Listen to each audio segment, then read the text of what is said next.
I don't believe what I just saw. This is one of the great moments in the history of baseball. You believe in miracles?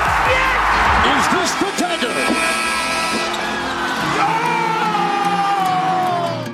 Hello, welcome. Hey everybody.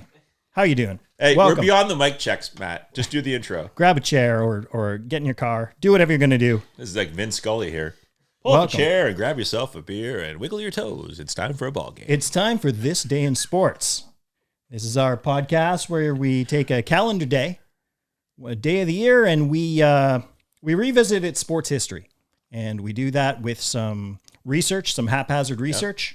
Yep. And we don't get everything. Yeah. And we don't, and some of the things we do get, we mess them up. But you need suspenders for this kind of intro. I feel like Sometimes we do mess them up, and sometimes we get them right. That's how it is in this county. just put this podcast on and if walk y'all down come an back old real dirt road with a pipe. Y'all come back later now. We'll have some more sports for you coming right up. Well, imagine you're 80 years old out there listening to this podcast, and you're wondering what it is. It's like the radio, but time's on your time. So I think that clears up what we do here. We're going to talk about sports that happened on a particular day, and that day is January 22nd. Wow. We got January to it. 22nd. Sure do, kind Sure is. So So, Sandy, do you have anything from January 22nd? Well, you I wanna do. Sure do. we're going to have a draft later, too. Thank you. Throw that in there just to buy you some time, Sandy. Thank you for reeling it in. Thank you for reeling it in, because this draft is going to be fun this time. It's going to be a really fun It's going to be a good time. Okay, let's get serious, because it got serious. January 22nd, 2006, when Kobe Bryant set a personal record by scoring 81 points in a game versus the Toronto Raptors. It remains the second highest single-game scoring effort in NBA history after Wilt Chamberlain's famous 100-point game in 1962. 81 points. Amazingly, the Lakers trailed this game by 14 at halftime, but ended up winning by 18 as Kobe went, well, kind of nuts, scoring 27 in the third quarter, then 28 in the fourth. Ooh. It's unbelievable. There's a ton of facts. I mean, I could read a ton of stuff about this. Okay. But this is where I want to go to, because I'm at the end. It's all about my heart, guys. It's not about my head. It's about my heart. It's the first and only NBA game that Bryant's grandmother ever saw him play. Oh. How cool is that? Wow. First and only ever saw him play. 81 points. I mean, that's it. I mean, if you're his grandmother, you're like, I'm good. That's all I needed to see. Yeah. That's the first, and she's like, okay, I don't need to go again. No, You're that's it. not going to score 81 every time. Absolutely. Or unless she thinks he does. Yeah. It would be hard to duplicate. Yeah, pretty amazing. Yeah, 81 points. All right, that's the kickoff. That's pretty good. Just the trivia on that one. Who was the Lakers' second highest scorer in that game? Ooh. The legendary Chris Mim. Oh, Chris Who Mim. had 12 points. M-I-H-M. Any family members at the game for Chris Mim's grandmother unfortunately could not attend. She couldn't attend. Could not attend. It's unfortunate for her. Yeah, that was also the highest scoring game of his career too. So no, I don't know. But good little piece of trivia. Yeah, kind of absolutely. cool. Okay, is it me next? Yeah. Alrighty then. In 1968, on January 22nd, the NBA announced that it had granted expansion franchises to Phoenix and Milwaukee. Now, Wisconsinites were invited to vote for the team name, and the overall leader was Robins, which is the state bird, but the ownership went with Bucks, referencing the state's official wild animal, the white-tailed deer. Milwaukee had been without an NBA team for 13 years since the Hawks moved to St. Louis, blah, blah, blah. The Suns were the first pro team in Arizona in any sports league, and the only team there for about 20 years until the Cardinals moved there in the 80s. Suns was chosen over other options such as Rattlers, Scorpions, Thunderbirds, and Wranglers. Oh, wow. I like all those. Yeah, I like those too. A year later, of course, this is the most important thing about this. Both teams flipped a coin. Well, there was a coin flip to determine who got the number one pick in the upcoming draft between Phoenix and Milwaukee. Yeah. Milwaukee won, and guess who they got to pick? Lou Alcindor? Kareem Abdul-Jabbar. That's pretty good. Coin flip. Yeah. They got it on a coin flip. Wow. Milwaukee won a championship 2 years later. Kareem is, on the Mount Rushmore of NBA. Yeah. And the Suns, with the number 2 pick, chose Neil Walk. An unbelievable other person, of course, Yes. on that Mount Rushmore of NBA. Of course, Neil Walk, who wasn't a bad player by any stretch, but still not Kareem. No. So that was in 1968, those two teams. The Bucks, of course, have won a couple championships. Phoenix, still looking for that elusive Still first haven't done it. NBA title. Yeah. Neil Walk. I love these names like that. I love that there was a pitcher in the MLB called Bob Walk. It's like if you're a pitcher and your name is Bob Walk. Yeah. What are you gonna do? You're asking for trouble. No, that's Yep. that's a tough coin flip to lose. So I was thinking about it. I was going like, what was another bad coin flip in sports? Wow, we're gonna have a draft about that. Well, no, I have one. Thank you. No, because I was thinking about it. No, I I'm was just like, thinking that's Matt's doing his own draft. It reminds me. Y'all come back now. It reminds me of Now that brings me back to the coin flip. the coin flip just last year. Kansas City Buffalo, like the playoff game, Yeah. right? It was like you knew yeah. whoever got the ball, Yep. they were going to score. So that coin flip, maybe not quite as important as drafting Kareem Abdul-Jabbar. Perhaps not, but still.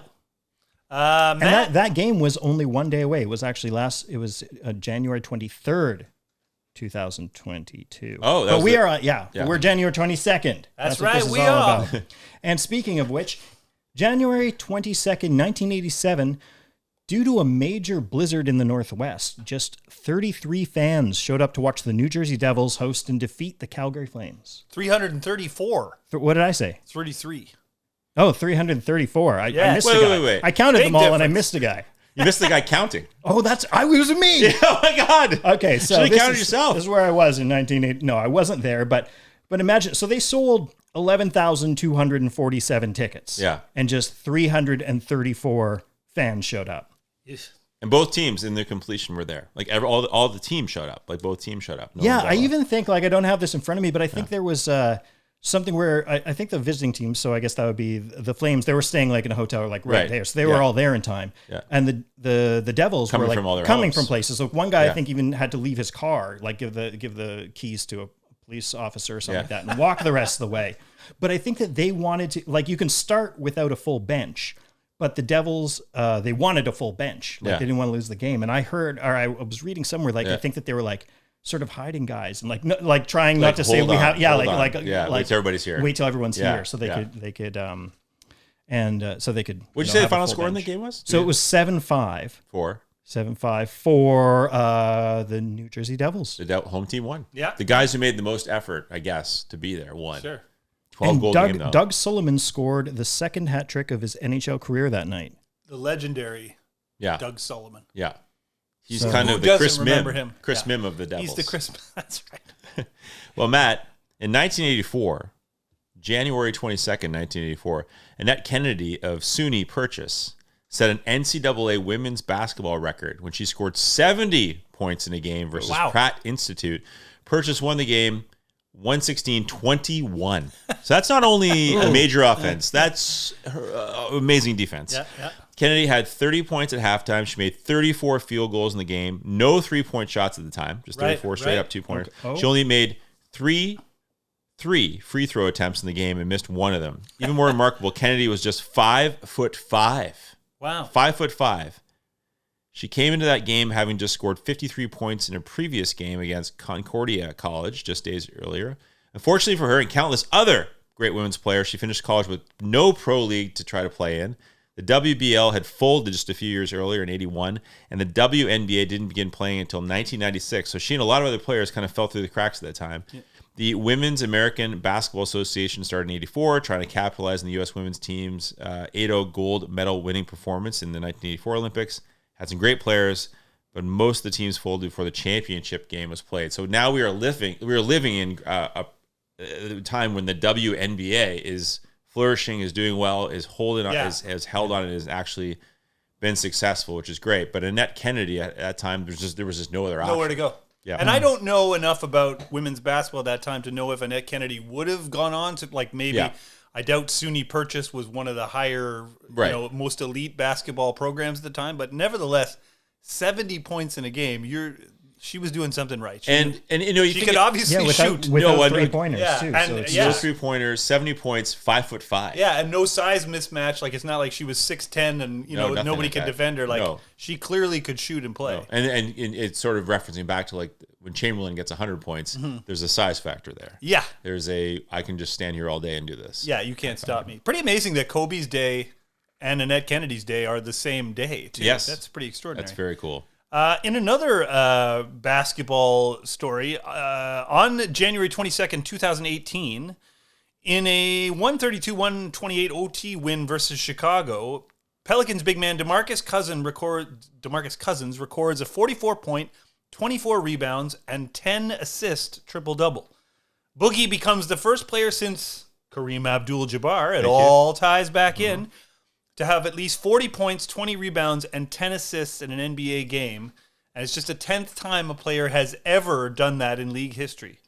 Just 4 days later, though, he tore his Achilles tendon during a game versus Houston, ending his season. New Orleans still made it to the Western Conference semifinals that year without him, but obviously that kind of ruined their chances of going any further than that. But pretty amazing. 44 points, 24 rebounds, and 10 assists. You don't see those very often. Well, there's only been 10 in history, and Boogie Cousins did it. I feel like Boogie doesn't get a lot of run. He got hurt just as he was kind of becoming a really elite player, and people don't talk about him. And obviously, he had issues in Sacramento with the team and management stuff. Many. But yeah, and who could blame him? He was playing for the Kings. Like, they were a bad organization. Yeah. But that's there's not many guys who could ever do that. And Boogie did it on January 22nd, 2018. 2018. Okay. Matt, where are you going? I'm going to football. I'm going to the NFL. Yeah. So on January 22nd, 2017, let's get that out again. 2017, Packers kicker Mason Crosby, he misses a 41-yard field goal attempt in the NFC Championship game against Atlanta. No biggie, right? But this miss ends Crosby's record-setting run of consecutive field goals made in the playoffs. So it started in January 15th, 2011, and ended January 22nd, 2017. Oh. Pretty incredible. And what did he do different? What did he do different than who knows what? What went wrong? What went wrong? He thought about it. We'll have him on. I'm going to get him on. We should anyway. ask him. Hey, 1979, Willie Mays was inducted into the Baseball Hall of Fame on January 22nd, 1979, in his first year of eligibility. The only candidate elected that year by the writers, only guy that got in at 79. Mays only received 94.7% of the required votes for election, which is completely stupid. If you have a vote, it's so stupid. Who the hell's going like, that's what I wrote. Amazing, impress me. Like, if you have that's what I wrote here. If you have a vote for the Baseball Hall of Fame and you didn't vote for Willie Mays, you should lose your vote. Yeah. Like, you're making it about something else. Yeah. Because there's no argument that Willie Mays shouldn't be in the Hall of Fame. Yeah. And 5% of the people, 5% of the writers more than 5 didn't vote for him. It's I don't know. It's completely ridiculous. Willie Mays, I mean, there's so many things I love about Willie Mays. There's so many great quotes about Willie Mays and all this about him and what he said and all those sort of things. I know this is just I'm just going to throw it out because it's one of my favorite Willie Mays quotes. Is Willie Mays said, "When I look at my paycheck, all I see is Jackie Robinson." And he always said, that's it. So it's all, I want to tell all the guys, all the things we do, it's because of Jackie. Yeah. You've got to remember that. And then he especially was saying that in the years, in the late 60s when Jackie was losing a lot of, people were saying, old man, get out of the way. And he's had weird political world that Jackie got into, supporting Nixon, things like that, that people kind of forgot where it all kind of came from. And Willie never forgot that. No. And Willie's still with us, which is unbelievable. He's right there on the and wall. He's right there on your wall right here. I have that autographed photo there. It's the most valuable thing I own. But you're absolutely right. If you didn't vote for Willie Mays in the Hall of Fame, you should not get to vote. You should lose your vote. That's absurd. There's no argument. You literally, there are a lot of people who think Willie Mays is the best player who ever played the game. I think that. Yeah, right. Yeah. And I think there's a legitimate argument to support that. Yeah. And if you somehow were like, nah, I don't think so. He's not quite up to you're out. You lose your vote. Yeah. I've seen Billy North play. He's pretty good too. So stupid. It's so stupid. Nonsense. Matt, coming off that ire. There was a lot of ire there. Yeah. For a good reason. Okay, January 22nd, 2003. This is a short one, but a good one. The Red Sox signed David Ortiz as a free agent. Oh, that worked out pretty Nicely good. done. That worked out very well. Yeah. Yeah, the Twins released him, right? Well, if They- you say so. I just yeah. know that he signed as a free agent, Yeah. went on to finished 5th in MVP voting the next. He was languishing with the Twins. They cut him, and he could sign with anybody. Is that again one of those cases where we saw that in Toronto with Eddie with Carceron? You just move him to somewhere he's more comfortable. Like Ortiz is like, I'm DHing. All I got to think about is hitting. I've become this incredible clutch hitter, especially in the playoffs. Obviously, just get rid of the idea that I got to field. Maybe That's that release. Yeah. I mean, for Eddie, he went to first over third, and that helped him. Then DHing a bunch helped him. But if you're and maybe a connection with a hitting coach or something where a guy just unlocked something in him. I think that if there had not been a Edgar Martinez, this DH award and all about being the DH would be Ortiz. I think he's the second. Oh yeah, he's the next one. He's like that's. I your think DH, they're and sort so of 1A and 1B. Yeah, there's a 1A, 1B. They're That's pretty good. amazing. I mean, once Boston signed him, he finished 5th in MVP voting. Next year 4th. Next year 2nd. Next year 3rd. Next year 4th. Like, but is there? amazing. But also the intangibles of him in the clubhouse. Yeah, because he is the guy who led he's those guys. Definitely a glue guy. If you were a shithead player in Boston, he set you straight, or you were not going to play there anymore. Yeah, and he was the guy that you said he's having a great time every day. He's got to put up with the same shit we're doing.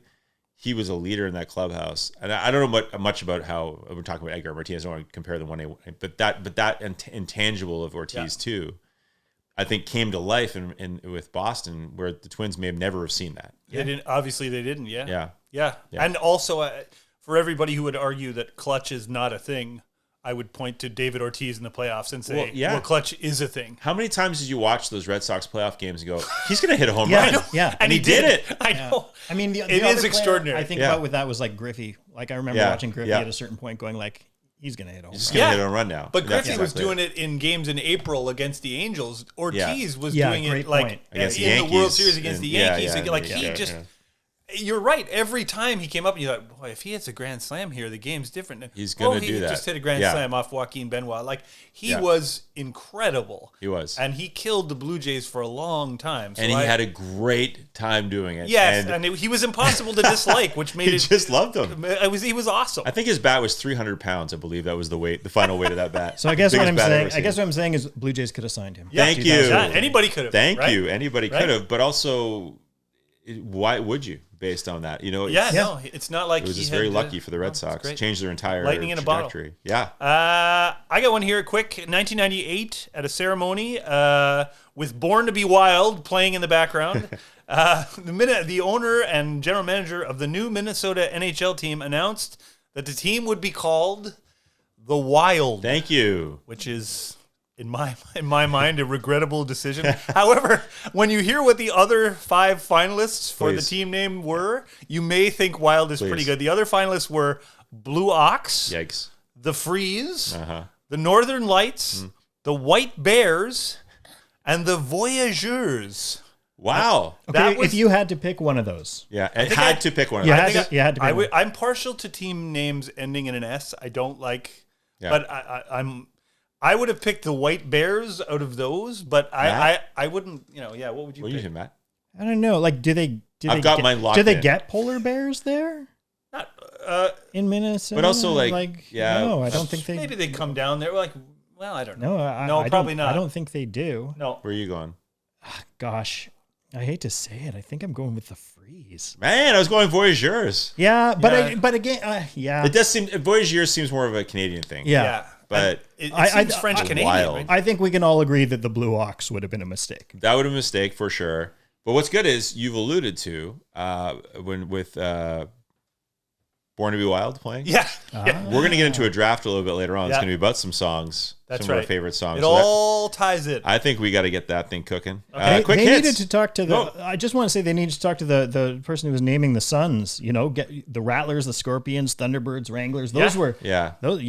Yeah, those are more poke some Arizona of those styles. and- I mean, Arizona got their snake with the Diamondbacks. Well, I was- Arizona got their snake. Arizona, You know what I mean? That's a t-shirt right Arizona, there. They got their snake. and if anyone's thinking, why wouldn't Minnesota just go back to the North Stars, as I did at first? I was like, oh, right, the Dallas Stars. Yeah, I they forgot, couldn't do it. because They couldn't Dallas do it. Stars Yeah. forgot it was the North. Absolutely couldn't. Let's do some quick hits. Quick hits. Okay. Here we go. Who's going first? Matt Kippen. All right, 1960, Sugar Ray Robinson is defeated by Paul Pender to lose the middleweight title. Despite 13 losses in his pro career, Robinson was selected by both the Ring Magazine and International Boxing Research Association as the greatest pound-for-pound boxer of the last century. Whoopsh. Quick hits. 1966. The Detroit Red Wings defeat the Canadiens 3-0 in the Montreal Forum despite having to wear the uniform jerseys of their minor league affiliate in Hamilton because their uniforms were stolen from the Forum locker room the night before. Now, that's interesting because I thought Hamilton was the Bulldogs, which was Montreal's minor league team. Maybe it switched. Must have switched. Yeah. After their jerseys were After stolen. their jerseys were stolen. Yeah. January 22nd, 1973, George Foreman TKO'd Joe Frazier in the second round in Kingston, Jamaica to win the WBC WBA heavyweight title. He had already knocked Frazier down 3 times in less than 6 minutes before the fight was stopped. 1982, after the Yankees made no effort to re-sign, quote, the straw that stirs the drink, quote, slugger Reggie Jackson, he signed with the California Angels to a 4-year, $4 million contract plus an attendance bonus. I must kill the queen. An attendance. I must kill the queen. Now tell me, an attendance bonus, is that if he attends regularly? I think if he attended games, he got a bonus. Or is that's obviously That's if like the crowd gets a Reggie? it's He was not like a bit. You couldn't rely on him. They wanted to make sure they wanted to needs to attend the incentivize game. him coming. it's like one of those courses where just showing up you get a Sorry, you get a... no. I just didn't felt catch up. I just wanted to trail off. Okay, well, fair enough. I forgot. This is something I forgot because I recently discovered this. I'm sorry to bring it back. But yeah, Detroit Red Wings, they were in Hamilton because there was the Barton Street Arena. And if you go into Hamilton now, where the Barton Street Arena was, there's a mural that has just basically Gordie Howe spray painted on the back of a house. And that's where it marks where you know where the Barton Street. I'd kind of forgotten that So that is touching. true. So it was a Red Wings So it affiliate. was the Bulldogs that- yeah. then became a Montreal Right. affiliate. Maybe after Montreal saw the uniforms in that game, they were like, "Oh, we got to get affiliated." Get out of this. Yeah. Maybe they stole the uniforms themselves. Inside job. Possible. We're gonna quick hit it. Yeah. Let's quick hit it. Whoosh. 1973, George Foreman TKO. No, I George just Frazier. did that. Oh jeez. Oh my god. I know. Let's go. Whoosh. Quick hit. You know what? You want some boxing? I'm gonna give you some boxing. 1988, Mike Tyson. There you go. Okay. Thumps Larry Holmes, beating him by TKO in the 4th round in Las Vegas to retain his WBC, WBA, and IBF heavyweight titles, which he would keep for another couple of years until the Buster Douglas fight. Whoa! Yeah. There's some quick hits for you. Mike, a give us quick another hit. quick hit that no one else has said. Okay, in 1992, on January 22nd, Charles Barkley grabbed 14 rebounds in a game versus the Knicks to pass both Wilt Chamberlain and Billy Cunningham to become the 76ers all-time leader in rebounds, and he remains the 76ers all-time rebound leader to this day. 1994, Mike Richter of the New York Rangers is named MVP of the NHL All-Star Game after making 19 saves on 21 shots in the second period in front of the home fans in MSG. Why this is notable is he stopped Pavel Bure, the Russian Rocket, on breakaway opportunities 3 different times during this period. Oh, In front of the home crowd. and alluding to the cup. Yeah. So I will say this, Matt. You didn't do the whip sound, but I'm going to bring it back. Quick hit. 2017, the final game ever played at the Georgia Dome, the Falcons defeat Green Bay 44-21 to advance their second Super Bowl. Matt Ryan threw for 4 TD passes and rushed for another, and would go in to become Super Bowl MVP 2 weeks later versus New England. Oh my God, that didn't happen. No. No. Almost. MVP of the first 3 quarters. Yes, it is. And if you checked out our January 8th episode, there's more about that. More references there. Okay, last quick hit, 2020, just a couple of years ago, Zion Williamson made his eagerly anticipated NBA debut for the Pelicans in a game versus San Antonio. At one point, he scored 17 consecutive points for the Pelicans in that game, whipping the Big Easy crowd into an absolute frenzy. Wow. Now, birthdays, Mike, I'm going to give this one to you. 1957, January 22nd, 1957. So close to Mike. my heart. Please. Breaks my heart. I met him in Winnipeg. Couldn't have been a nicer guy. On this day in 1957, or January 22nd, 1957, Mike Bossy was born. Perhaps the greatest goal scorer in NHL history. He has the highest average goals per game of all time. He retired at age 30. This always blows my mind, with 553 goals.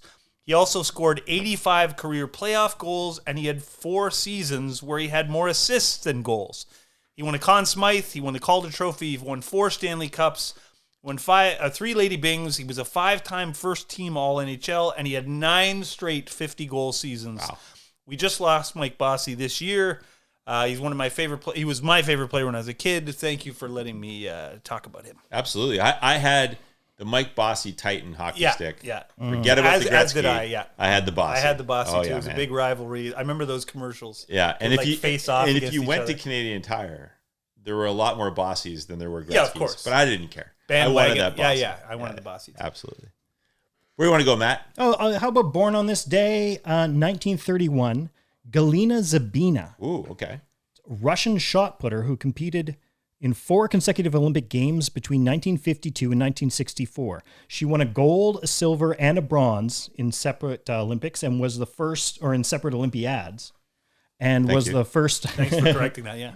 And was the first woman to ever throw a shot put over 16 meters. First woman to do that. And she just missed a medal in the javelin toss at the 1952 Olympics, finishing 4th.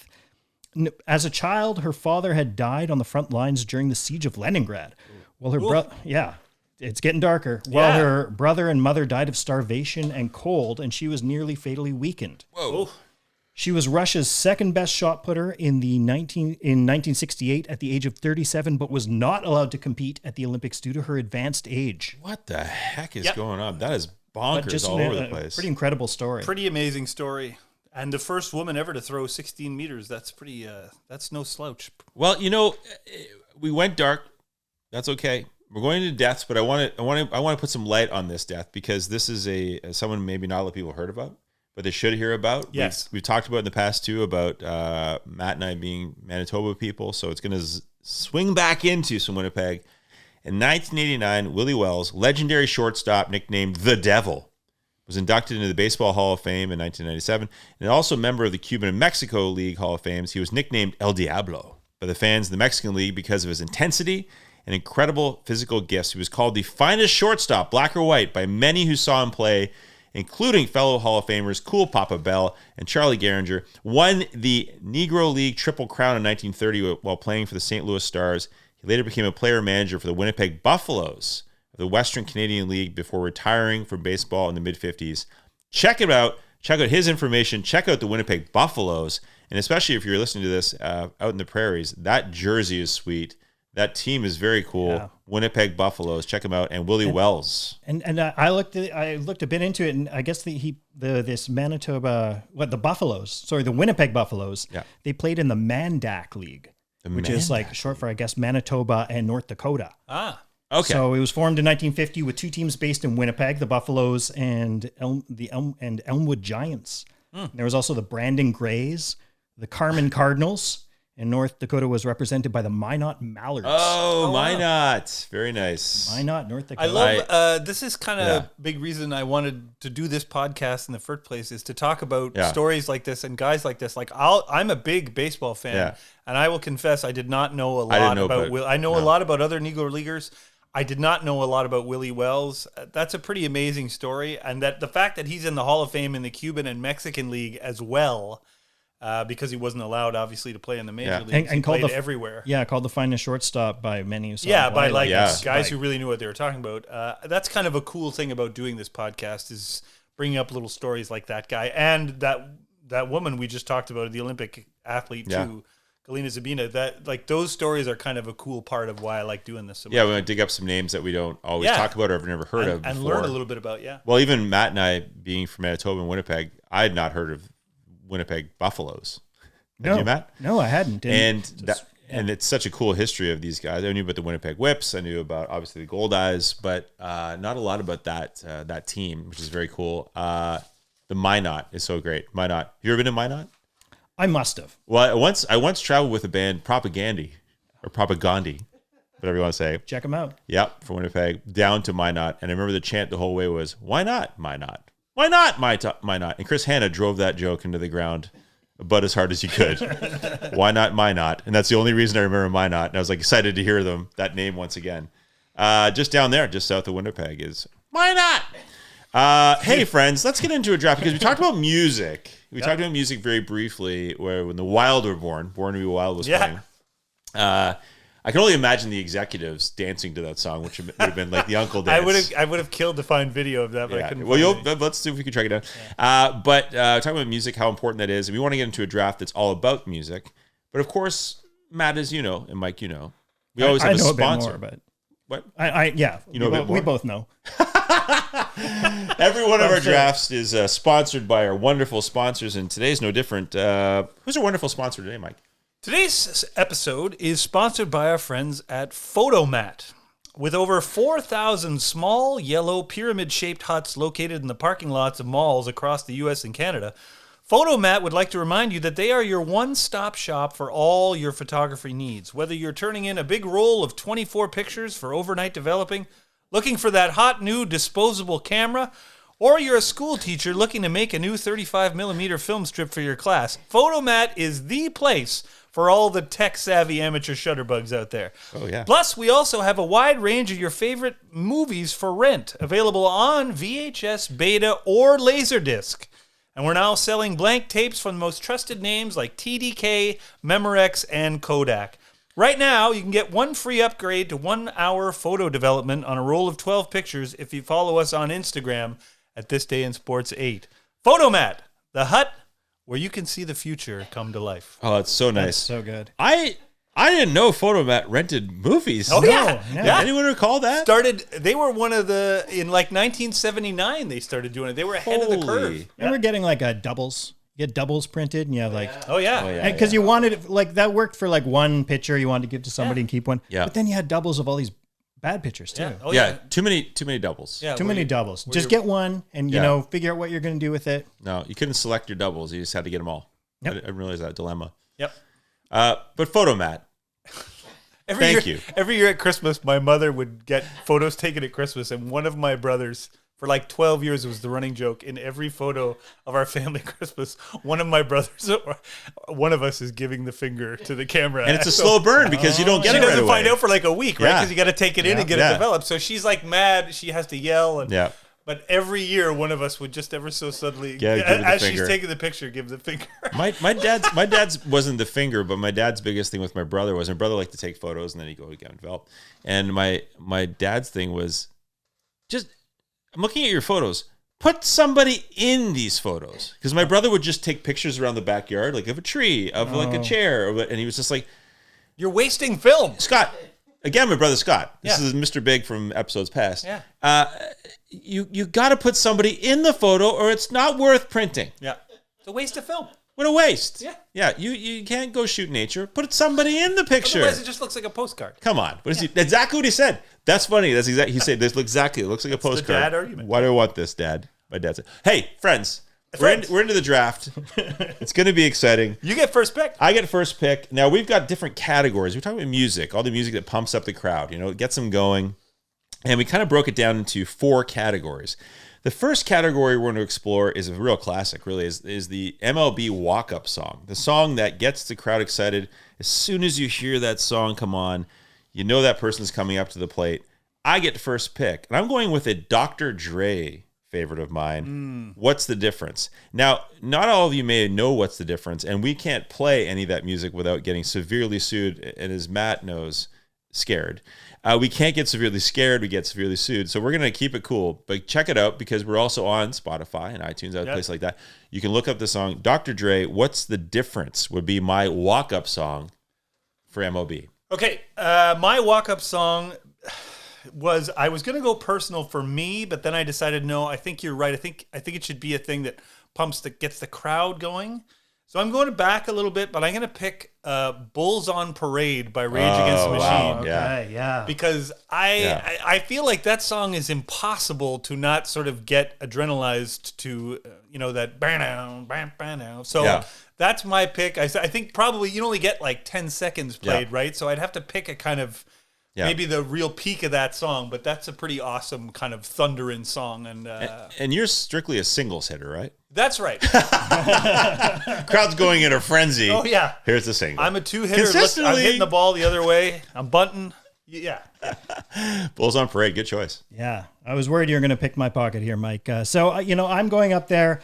I want to just be honest with the fans, and I might not be the best player on the team, but I want to get them behind me and get them pumped up, and admitting that my place on the team. And I know you guys are all Swifties, so I'm going with Taylor Swift's anti-hero. It's me. Hi. Yeah. I'm the problem. It's me. Yeah. I think that's interesting. An interesting choice.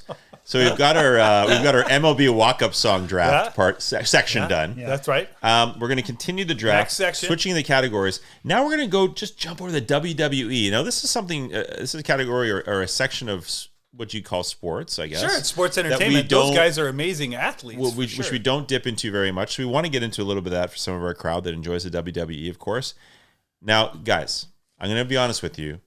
I didn't tell you this, but I put a little fork in the road of the WWE, okay? I'm going to have a couple options here, and then I'm going to decide what I don't like this. I picked one if I'm a bad guy. Well, yeah, you got to have Or a a good character. guy. Well, I think you decide. Well, okay then. I'm going to tell you both of my options and tell you which one I want to submit for judgment, okay? Okay. If I'm a bad guy, I'm going with Black Sabbath's War Pigs. Okay. Okay? Sure. Yeah. That's going to play. I got to walk real slow to the ring because it's a slow build song. If I'm a good guy, Van Halen, Unchained. Oh, I'm coming yeah. bursting out of that Everyone's excited. The place is going nuts. You're going crazy. Yeah. Hopefully it's 1980. For both songs. Otherwise, a lot of kids are lost. What is this? Hey, what the hell is I'll this make old a guy decision. coming out to? What do they call it? A rake? Frank, is it a rake? They call it. Is that the term you use in WWE when you're a bad guy? A rake? A heel. A heel. That's the word. And, Kayfabe? Yeah. kayfabe? And a heel. So if I'm a heel, I'm going War Pigs. If I'm a good guy, Unchained. I'll decide I later think what we I should am. just call you a rake, though. I don't know if You want that War is a- Pigs? A rake. Yeah. Yeah. I'm not sure if that's a That's your term or not. character's But Okay, that's your. that's fair. Oh, I am your the nickname. rake. Here he is, the rake. Bow, bow. Yeah. Okay, for mine, I already chose. I am going to be a bad guy. Yeah. And I now we're all assuming I'm going to be physically capable of doing this. Okay. And You're going bad guy. Okay, to go. I'm going to be a bad guy, and my character is Heartbreaker Mike Shera. Okay. He's going to be a guy yeah. who thinks Yeah. he's really good looking. Yeah. Kind of a riff on the Rick Rude thing. Oh, yeah, sure. You know what I mean? Yeah. Like Yeah. a guy who thinks Full he's of really himself. handsome. Yeah. Hey, do And what you so know. I was trying to pick of a song that would annoy the crowd. Oh, You know what I mean? yeah. Like get them. So I've picked "I'm Too Sexy" by Right Said Oh, Fred. amazing. I feel like if I Yeah. play that as I enter, they're all gonna hate me so much for Yeah. playing that. Like the song just adds to the hate. Yeah. So that's what I was looking for. So I'm picking "I'm Too Sexy" as my entrance song. Good choice. Okay. Would be very annoying. Yeah, people would hate it. Yeah. I don't like conflict. So my walk-up song, I'm going way back to the 80s. Culture Club. Do you really want to hurt me? Oh, you're a little afraid of. Yeah. I don't want. I want to Your talk it out. character is a pacifist. Yeah, my character is like, hey, let's talk this out. Then when you're not looking, and when I'm shaking Sneaks your up hand, on you. Yeah. That's when He's got something in the trunks. I hit the rake with Yeah. Something in the chair. trunks. Something in the trunks. That's he's another- he's got something Another in the trunks. podcast. Is that Something in the trunks. so? Do you really want to hurt me? Okay. Culture Club. Good Okay, choice. all right. I want to just say a side note. One of my favorite moments. Matt and I used to be in a sketch troupe together. We had a wrestling sketch. We had a wrestling. Wrestling? People say wrestling. And we had a sketch about that. And Matt had an entrance song. And he was the janitor, I believe, and he had a broom, and he had a big, the one-piece janitor costume. Yeah. And he came down the aisle with 500 people in the crowd, sweeping to "Another One Bites the Dust," and that was his entrance. And I think it lasted twice the song. It was about a 10-minute intro, but I don't remember. I remember that being one of the funniest intros I've ever seen. And Matt doesn't want any conflict. No. But he wants laughs, and he got him. He sure as heck got him. Well, that's very. Yeah, that's very it was kind. really funny. Really, really laughed. I don't remember it. Wow. No, I do. But you did have that. I you do did have that remember head this now. injury. I think I was Yeah. I was supposed to be an actual janitor, and then I became a wrestler. I don't. So there's a backstory. Yeah. Yeah, but you're an There's actor. always a backstory. But he's Yeah. he's a really actory guy. You probably wrote his own backstory for no reason for a sketch comedy show. You know? it's But Matt, full disclosure, I went to University of Manitoba, the working man's university. Matt went to U of W, the the fancy university. Kind of an elitist. Yeah, I don't know. I think it's the other way. Would have had a around. backstory. okay. U of W. I better write a backstory for this sketch. U of M guy just shows up. Yeah. Bit of a fancy pants. He's a fancy pants. That's right. This is a new category. Okay. NHL goal. So this is interesting because when a team scores a goal, now there's songs, and there's an ironic sense to songs. And this was all started as, I believe, St. Louis Blues Played Gloria, right? Yeah, played Gloria by Laura Branigan. But this became because they were playing badly. They were in a slump. As a joke, they thought, let's just shake this up. We're going to play Gloria. And they started to win, and they went on to win the cup. Yeah. So that's enough motivation. Yep. Now, we know in the Toronto area, the Leafs play Hall and Oates. They play You Make Your Dreams Come True.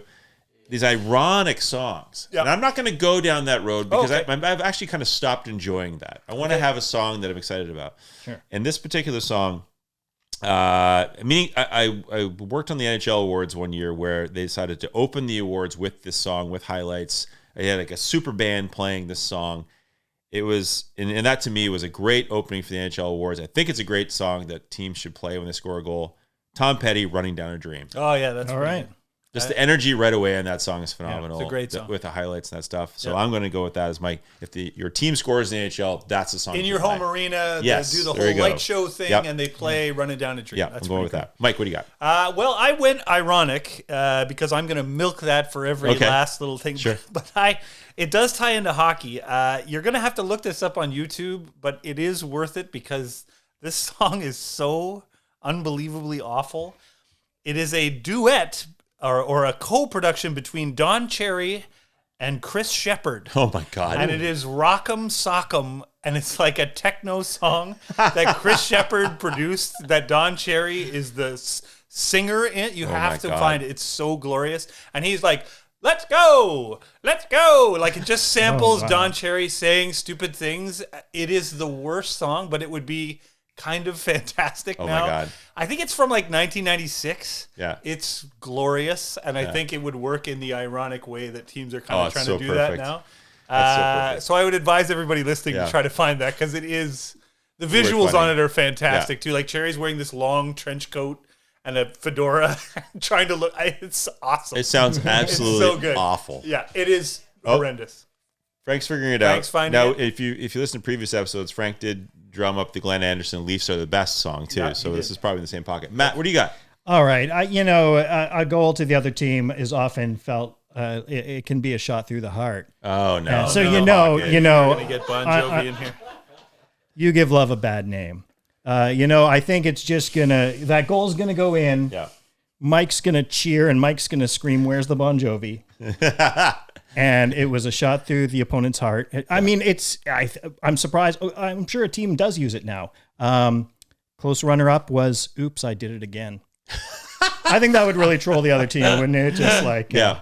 That would be. I like "Oops, I Did It Again." If you could play just like a brief hit of a song of like making an error in baseball. Yeah. Oops, Oh, that's pretty I good. did- Or like, I bet you're right though. If they also a goal, that's a goal. Oops, That I Did It ties Again. in- But I am going to have to go with Okay. "You Give Love a Bad Okay. Name." Yeah, Shot yeah. through the heart. Because it's in the pocket.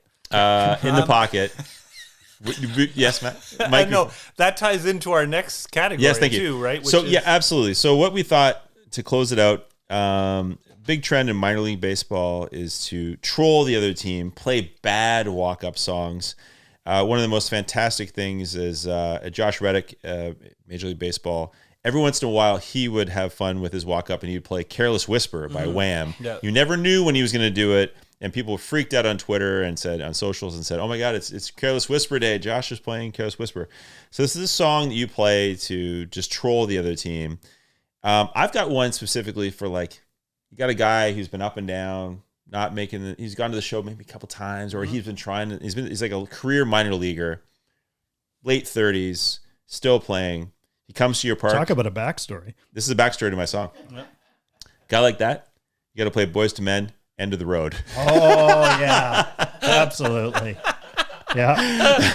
You drop that on a guy who's 37, Yeah. he's crying as Yeah, he tries to that's swing right. his He's bat. not like true. that. Every pitch he's crying. He's thinking about his kids back home. Oh, He's ready no. to pack up his bag and go. yeah, Yeah, he's done. finished. And you You don't actually would induce him to retire. Right That's how there. you do it. Yeah. It's time, man. you don't even stop it as he's batting. Normally they Yeah. stop them. I 'Cause think you you gotta just, get you to just the play song. it through. Because it is a long build. Yeah. Dude. It's a good idea. Yeah. Let's just play the whole song as Yeah. he dribbles one down to short. as he- and they throw him out at first. And he- just like runs into the dugout and yeah. goes home. Yeah. Straight into his car and drives home. That's pretty good. I like Yeah. that one. For my trolling song, as a gentleman walks to the plate to try to get a hit, I thought if I played it as loud as possible, if I played Aqua's Barbie Girl, Oh, wow. I thought that would really get up people. Like I feel like that would make you kind of pretty close to insane. Yeah. If I just played that at really loud volume as you kind of try to concentrate, Yeah. like you're going in to face the closer, 2 outs in the 9th, and Barbie Girl is Yeah. blasting throughout the dome. Yeah. I thought that would kind of make you pretty. By the Well, way, I did a little it's- research. Aqua had 4 members. Did you know that? No. There were 4 people. It took 4 people to make that song. Yeah. Not just like some guy at a computer. Aqua had 4 members in that Yeah. band. Well, it's fantastic wrapped in plastic. It's just that one voice. What's that from? Oh, I'm sure Aqua toured. I mean, why wouldn't they? they're living off Yeah. that. Yeah. Come on, Barbie, let's go Who party. would want to see that show? Yeah. That's absolutely fantastic. I mean, but the thing is, you've done Right Said Fred, Aqua. You've got I'm Too Sexy. Yeah. You got. Yeah. I mean, Mike, you've got a real trend going on over there. Yeah. Very well. Yeah. I'm going more Sandy's route. I don't Yeah. want to pump the crowd up. I don't want to pump anybody up with a high energy song. I had a couple finalists, but I think I'm going to have to go with the band is A Great Big World with Christina Aguilera featured on vocals. The song is very slow, and it is Say Something, I'm Giving Up on You. Jeez. Wow. That's fantastic. Jesus. Just very, just very slow. The piano as Yeah, a walk up, yeah. And I think the catcher pretends to have a problem with his gear, so the Yeah. song So just it keeps goes on. Get to it. playing. Say something. Yeah, I'm you giving up get on the whole Yeah. team in on that. Maybe Yeah. a meeting on the mound. Yeah, Somebody yeah. else Just so listens to it. the guy really gets to reflect on his life. He gets full 2 choruses of that. Yeah. A shout out to the runner up, which is Gotia's Somebody That I Used to Know. Oh, that's pretty Yeah. good. If it's just somebody, Yeah, it's somebody like, used to know is good. but I will be going with Say Something. Sure. My runner-up was Sarah McLachlan. I Will Remember You. Oh, there's. and I was going Oh, on the that's same line pretty as good. you of like I'm going to Yeah. depress this person to hell. Yeah. Playing So- So that's interesting because I'm sure one of the hardest ones is to pick your own walk-up song. And Yeah. you constantly hear these songs. We dabbled actually. We talked about like great songs from like closers when it was like Hell's Bells when Yeah. it was Trevor Hoffman and Enter Enter Sandman Sandman, when yeah. it was Mariano Rivera. All those great pump up songs. But beyond all that, like if you'd said, okay, this is the song I would pick, and maybe there's another. Are there other like pump up songs? We talked a little like the ironic stuff, but what are the songs you I like? debated a Tom Petty song too. I was going to use American Girl by For your Tom walk-up Petty. song? Yeah, I Amazing. almost had it.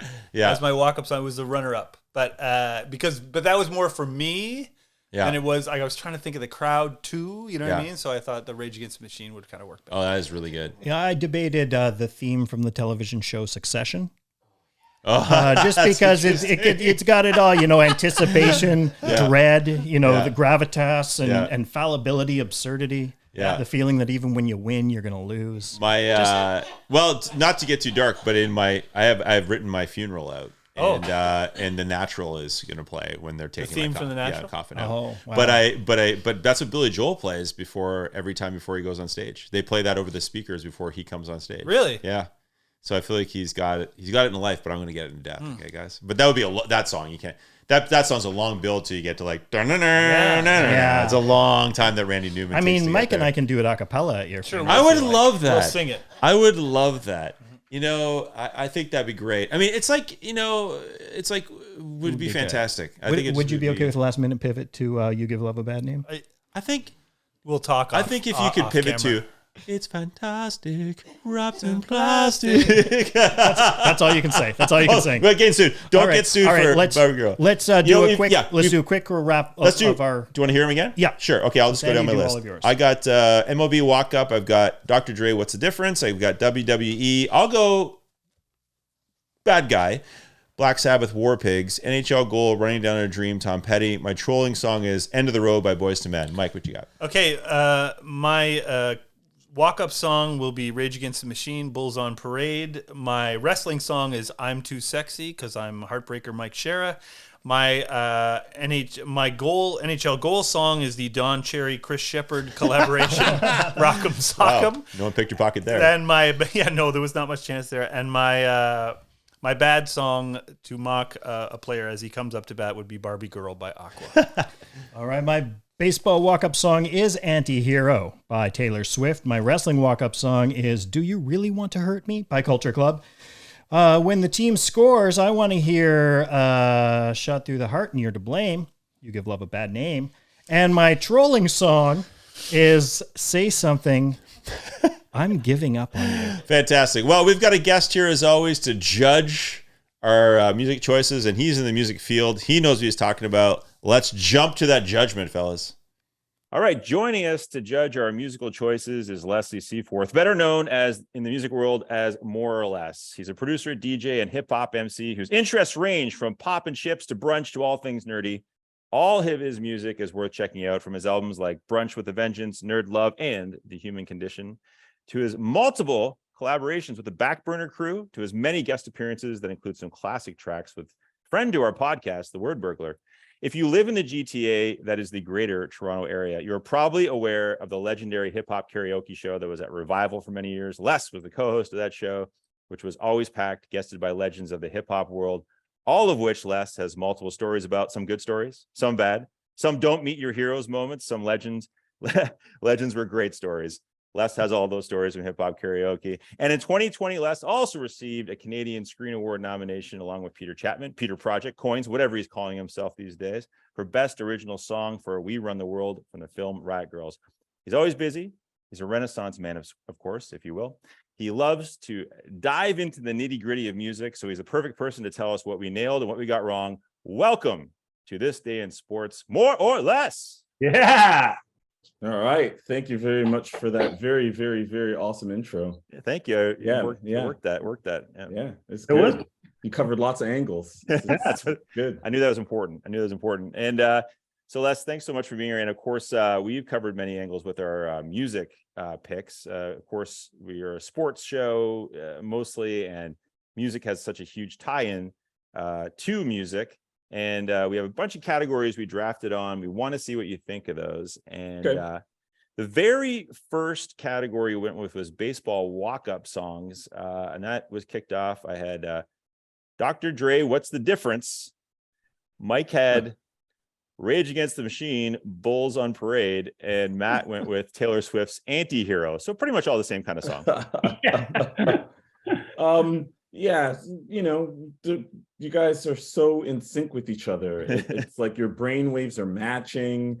Yeah. I've been rewatching a lot of Fringe lately, TV shows, sci-fi TV show, and there's a lot of brain patterns like syncing and in that show. It's across seasons. So this is feeling very familiar. But I would say they're all pretty good. You know, I see where you guys are going with those. You know, I'll be honest, I'm less familiar with Taylor Swift than you might expect. But all right. But yeah. If you can give us a round by round winner, or we can just get some thoughts and then we'll go for the whole thing. Whatever you want to do, it's really up to you. However you want to judge these categories. I'll tell you, Les. I don't know if we're allowed to lobby. Are we allowed to lobby for our? There's no real. I'll tell you what. As I said to these guys, I don't think that I'd be the best player on the team, and I just want to acknowledge that to the fans, to my own teammates, to walk out there and just put it out there that it's me. Hi, I'm the problem. It's me. And just sort of once they all know that, I think we can all get behind that. And they go, you know what, this guy's all right. If we get a single out of him, that's perfect. So it's just knowing our limitations and embracing them. Right. Yeah, I like this pitching for pardon the pun, for your for your song. There'll be more of that. Yeah, that pitch was as desperate as the need for the song. Fair enough. That was the pitch of a number 9 hitter right there is what that was. Yeah. Only bats against righties. Excellent. Yeah, let's wait till later. Sure. Yeah. Absolutely. Give me an overall winner. Okay. Gives me some time to absorb, to ruminate. Yeah. We had a situation. We had the WWE walk-up songs, and sometimes it was for someone who was a heel, and sometimes it was a good guy, a hero character. Right. So my heel character would walk up to Black Sabbath's War Pigs. Mike's heel character was a guy who was so full of himself that he had to play Right Said Fred's "I'm Too Sexy," and Matt was so terrified as a good guy character that he would. This is a running sort of theme here. He wanted Culture Club's "Do You Really Want to Hurt Me?" So those are the 3 options on the walk-ups. It's a tough call on those. They're all a bit close, So what are your thoughts on? Well, if I may, Les, my character, this is assuming again that I would be in the physical, fitness level to do this, but my character. Right. My character, who is a heel, is Heartbreaker Mike Shera. So, in other words, he's a guy who sort of fancies himself a real ladies' man. Comes, I'd have the whole robe and everything. So I figure if I play "I'm Too Sexy" while I come out and kind of blow kisses to the ladies and all that stuff, I'm probably not actually an attractive guy, but he thinks he is. That's kind of that's the idea. Right. Don't sell yourself short, man. Well, you know what I mean. I don't know that I could pull it off, but I think that's kind of the fun of it. Is it would piss people off. So that was kind of my idea with that song. My character was like an undead dictator coming out with War Pigs. That would be like my kind of character. Are they still doing it's quite honestly, it's been a little while for me with the WWE. I perhaps need to catch up. Are there still zombie wrestlers? I'm wondering if there is still those kind of guys like Matt, do you have any idea? I mean, I know there was definitely obviously the Undertaker was huge in that whole theme, and then having like the ashes in the container and all that stuff. Oh yeah. I can't imagine with the love of Walking Dead that they've just like not sure they don't have that sometime. I haven't paid as close attention to wrestling the last few years, but there had to have been. I got to imagine. Let's go into the NHL team scores a goal. So, of course, what's happened lately is some of the teams have chosen these ironic songs. So, for example, St. Louis Blues chose Gloria and by Laura Branigan as a joke, and then also they started winning and they went on to win the Cup. The Leafs have Daryl Hall and John Oates right now. A lot of the teams have got ironic. Not all teams have gone ironic. Not all teams. I think the Blackhawks still have the yacht horn from back when back when the yacht is that Spill Wirtz, is that right? Was that the Wirtz yacht, they use that horn the Wirtz era. Yep. Wirtz, and then there's so NHL team scores a goal. I went unironic. I went with Tom Petty's "Running Down a Dream." Mike went into the most obscure song of all 12. He's already won that trophy. NHL team scores a goal. He goes with Don Cherry and BKS, which is of course Chris Shepard's music crew. Rock'em Techno. It is a real thing. I promise you. It's a real thing. I know. You looked it up. Okay, good. I know. I just know that I am familiar with that song. Believe it or not. Less so with Taylor Swift, but way more so. Don Cherry and she's enough in cover. I think you're going to hear more about this Taylor Swift. She may go places. Then Matt went in the pocket with Bon Jovi. "You Give Love a Bad Name." Not to the heart. Shot through the heart. It's what sometimes you got to give the audience what they want. The whole arena wants to hear that. They just saw the shot through the heart of the opponent. Right. Yep, fair enough. That's totally fair. So we have a couple, essentially have like an ironic, I guess, and then a couple that are pump ups. And the final category, last troll songs for the other team's batters. So the minor leagues is a bit of a trend. So when the other team is batting, they don't play a pump up exciting song. They play a song that has more of a burn value or just a slow jam. Right. And Josh Reddick, of course, made that famous with Careless Whisper in MLB. So I have to explain a little bit. Mine was like if a player was old and he was like battling through the minors, maybe got to the majors once or twice for a cup of coffee, but he's trying to get up there and it's like he's 38 years old. He's coming to the plate. He's on the road. We're going to play Boys to Men, End of the Road for that guy. A little mean. Nice. Cool. Mike went with another player he felt like when this player came up to be rattled, right? Mike, so this was Aqua's Barbie girl. Just annoyed. Yeah. Annoyed. And finally, Matt went with Great Big World, Say Something, I'm Giving Up on You. That was his troll song, which is fantastic. I felt. Yeah. That's it. That's the categories. That's who we picked. Do we miss something? Do we? I gotta say, maybe you guys just got me a little too excited, but I actually made a list of my own. Okay. Yeah. That's what we were hoping. Okay, we'll take cool. It. So yeah, let's get into that. So, the walk-up song that I chose, I really had to think hard about it, but I decided to go with Lose Yourself by Eminem. Sure. Yeah, hard to top. Good one. Yeah. For the walk-up song. It always goes crazy for that. Yeah. I'm just trying to think, like anthems, right? Yeah. Things and that it's kind of his own personal walk-up song anyway, right? Like it's kind of the whole song is him pumping himself up. It kind of totally makes sense. Yes. This is the section of the show, Les, where we're going to kiss your ass on your song so we get votes when you pick our things. You see what Mike's doing there. I'm going to try to be as impartial as I possibly can. Thank you. That's a great decision, Les. Great job. You're doing great. Thanks. So really admire your choices so far. So for my WWE walk-up song, it might be a little too corny, perhaps, but I decided to go with "Eye of the Tiger." Oh yeah, again, hard to beat. Yeah. I mean, it's been on my mind lately. I actually played it recently DJing, and it's just I'm not sure if anyone expected this, but I'm gonna sing praises for "Eye of the Tiger" for a moment because it's such a well-crafted song. It starts. It's a story that's very specific. Beginning, middle, and end.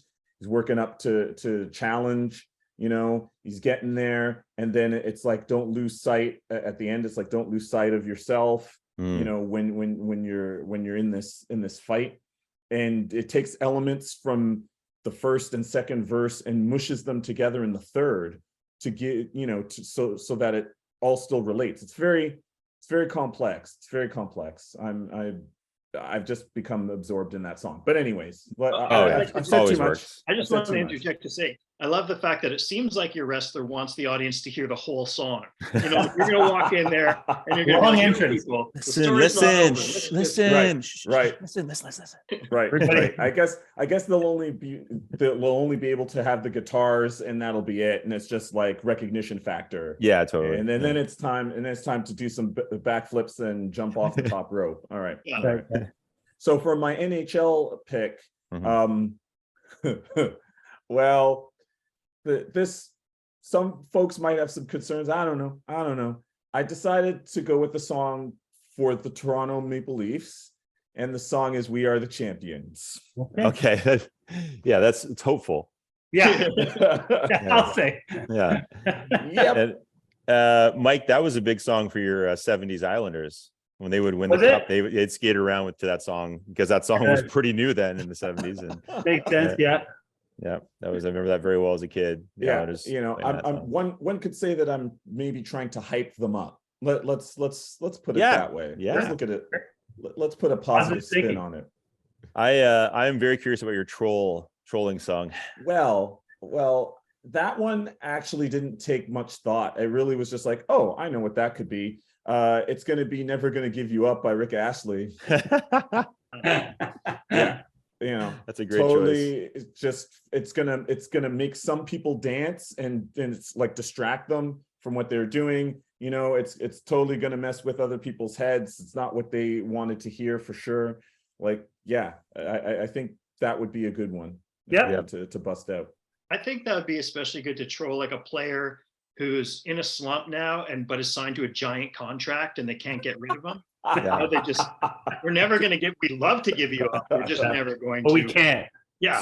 So basically, Matt, you're suggesting you play that when he's at home. Like, it's not even a guy on the road. Yeah, Bring exactly. it to their own guy. Yeah. Someone knocks on the door. It's Rick going, never gonna give. Oh, so good. Yeah. Yeah, That's perfect. That's a great tormented, just tormented.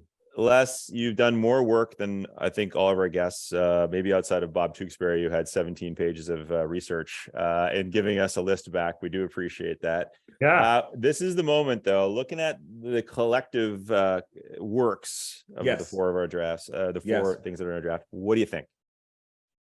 Well, you know, I'm just gonna go through each like section, right? Like each one we were talking about.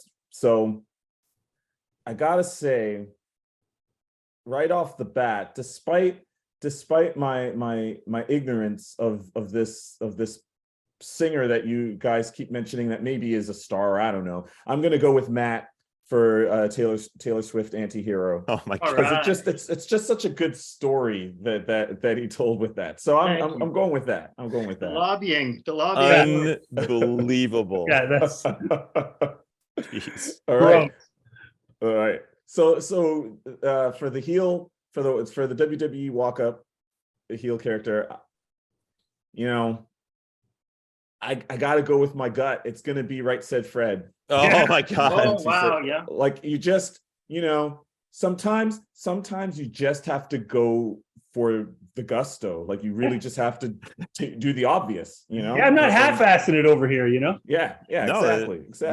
The fans will hate you and the music. And Yeah. that worked perfectly. It starts as soon as they hear that. Yes. Absolutely. All right. So for the NHL, it was tough, man. It was tough.